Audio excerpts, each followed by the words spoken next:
So some of the story that I tell is not simple, but you're not stupid, okay? And also this story I'm going to tell is about war.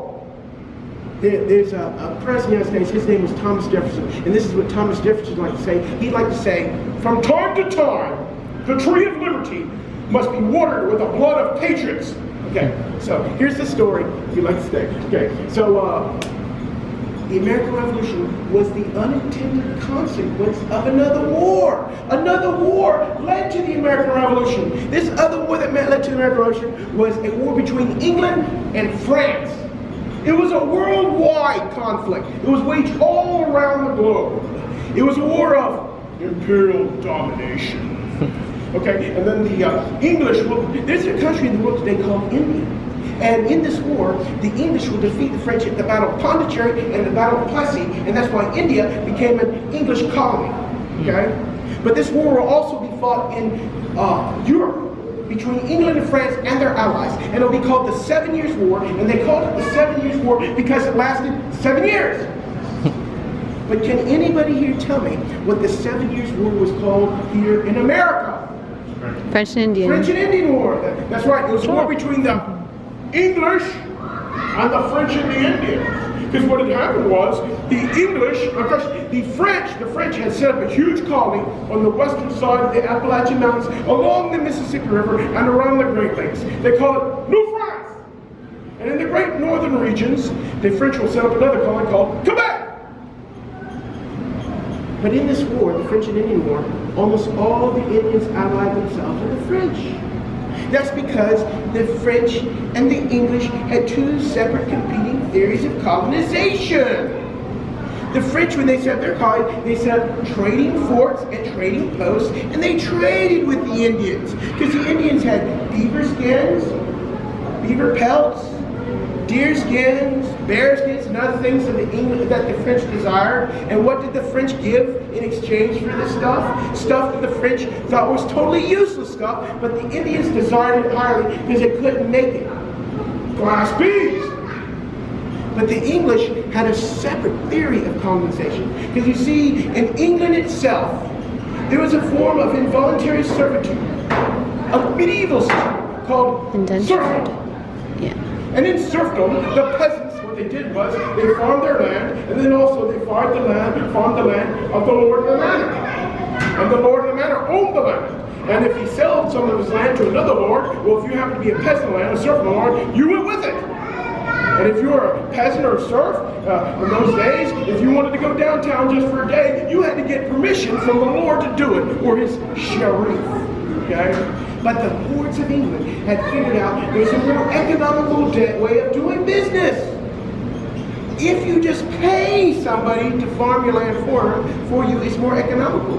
Because when you pay somebody to farm your land, if the person you're paying gets old, sick, or hurt on the job, then you don't have to pay anymore. You just pay somebody else. Let them go their way. But with these serfs, if they get old, sick, or hurt on the job, well, then you got to take care of them. So they let the peasants go, all these landless peasants. But the peasants, the former serfs, are glad to do it because the Lord of the Manor had been telling them how they have to worship Jesus. Now, they're happy to believe they can worship Jesus if they want to, and they go to the towns like London to get a job, but they can't get one. They don't know how to do these city jobs. All they've known for centuries, their family, is how to farm. But they hear of a place they can go to. They hear of a place they can go to have as much land as they want to, and they can worship Jesus the way they want to. This place that they go to is called America.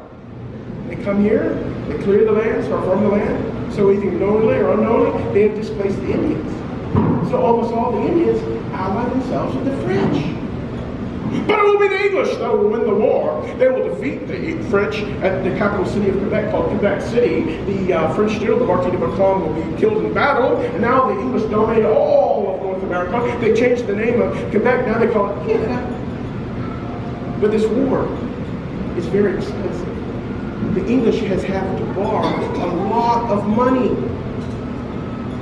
to finance their navies and their armies around the globe. The debt that they're in is so large, it threatens to bring down the government of England to include the king. Can anybody here tell me who was the King of England during the American Revolution? King George. King George III. And King George III has a body of men that makes laws for him. It's called the Parliament. And the leader of King George III Parliament is the Prime Minister. And the Prime Minister for King George III is a man named Frederick North, better known as Lord North. And Lord North goes to the king and says, Your Majesty, we have a huge debt that's threatening you and your government. We need a tax. And so, Lord North proposed a tax he will call the Stamp Act.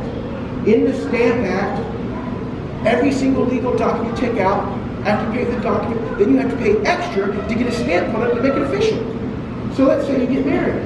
After you get married, then you have to pay the preacher man. Then you have to pay the attorney, the lawyer, for the marriage license. And then after that, you got to pay the king for a stamp on it. Let's say you've bought some land. You've cleared it with your own sweat of your own brow.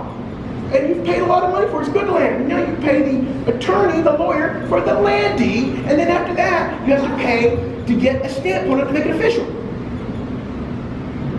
It depends on how much land is, how much the deed is, and who you are, and how much you have to pay all these things, and how much the stamps cost. And the king's revenue agent will go around with a sheet of stamps like this.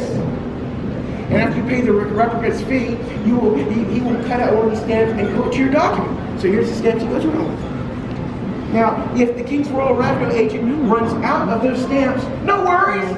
He's got a rubber stamp. And this is what the rubber stamp looks like. So he will get his money. One way But or this another. stamp act is all